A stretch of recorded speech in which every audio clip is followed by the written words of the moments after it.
Hey there, I'm Sage and you're watching D&D Daily, where we release new D&D content every day.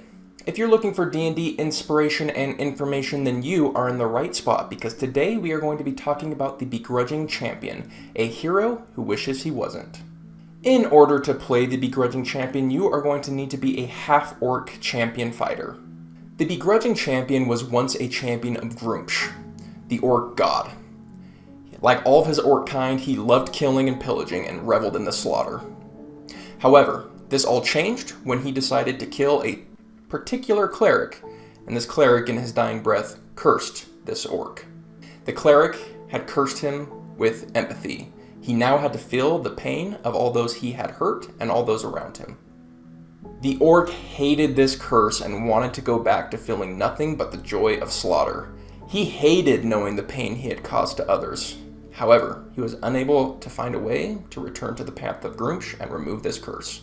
On his travels, he found a town being ransacked by gnolls, and feeling the curse of the cleric, he felt forced into action. He felt the empathy for the town and had to defend them. However, the town fell despite his efforts, and he only succeeded in saving one little girl. Despite being initially irritated by his need to help this girl, she eventually broke through his hard exterior and they developed a strong attachment to one another, kind of a pseudo-father-daughter relationship. This was the first time in the orc's life that he had experienced love. He was amazed by how enthralled he could be just listening to his pseudo-daughter talk about flowers. He had never ever even considered flowers, and now he found interest in them. Unfortunately for both of them, this time of peace ended. The orc would once again fail in protecting those around him. A group of jackal-wearers decided to kidnap this girl, and despite his best efforts, his weapons seemed to do nothing to them, and the sound of her cries as she was taken away sticks to him to this very day. Feeling the pain of losing a loved one for the first time was basically unbearable. He decided he had to go save her and protect her, or he had to get this curse removed so he wouldn't feel this kind of pain that comes with losing someone you love. At this point, the orc is torn between his two wants, saving the girl and not feeling pain. However, it's not something he can have both of, and he's going to have to make a decision on which one he chases. The Begrudging Champion has a lot of empathy. However, he doesn't like that he has a lot of empathy. If he saw a beggar in the street, he would help them, but he'd be irritated at the emotions he now has to feel. He is protective and honorable, and he's at conflict with himself. He now hates who he used to be, but he also misses being so carefree. Now he's concerned with other people's feelings and doing the right thing, when he used to just be able to kind of be carefree about it all and just go kill and live life in the moment. The easiest way to sum up the Begrudging Champion is that he is a good guy who doesn't like the fact that he is a good guy.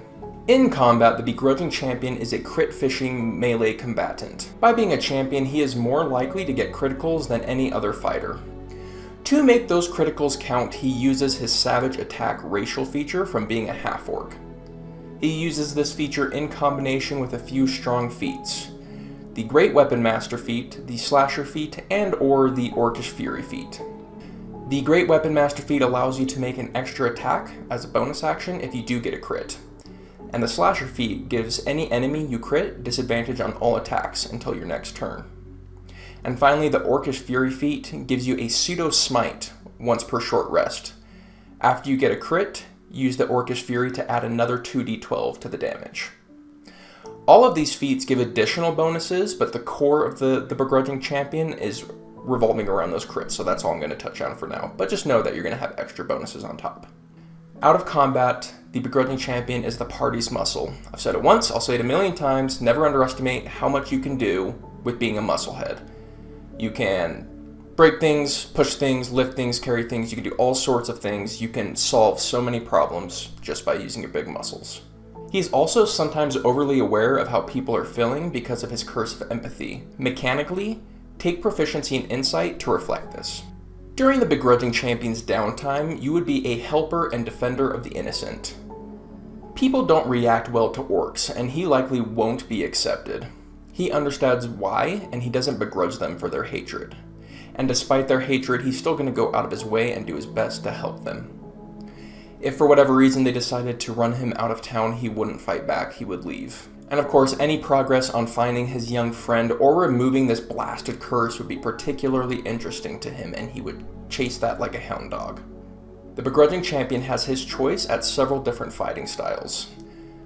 Superior Technique could be really good with Trip, because he uses his first attack to get Trip, and he can use the rest to have advantage, which will increase his critical chance even further. This is probably the moment when you'd want to use your Action Surge if this is the combo you're going for. The Defensive Fighting style is just a solid fighting style with not much to say about it, just increases your AC a bit. Depending on how your DM interprets Great Weapon Fighting, it can be really incredible.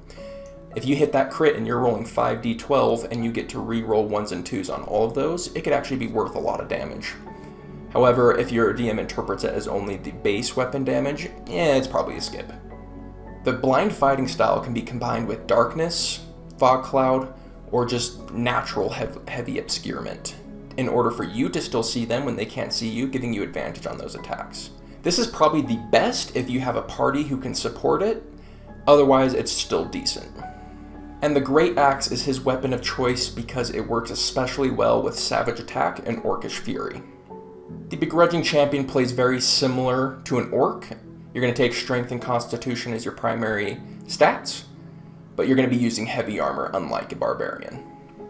The weaknesses of the Begrudging Champion are, surprise surprise, long-range combat. He is certainly not designed for it, and he's going to be relying on his javelins to do any sort of mid-range combat.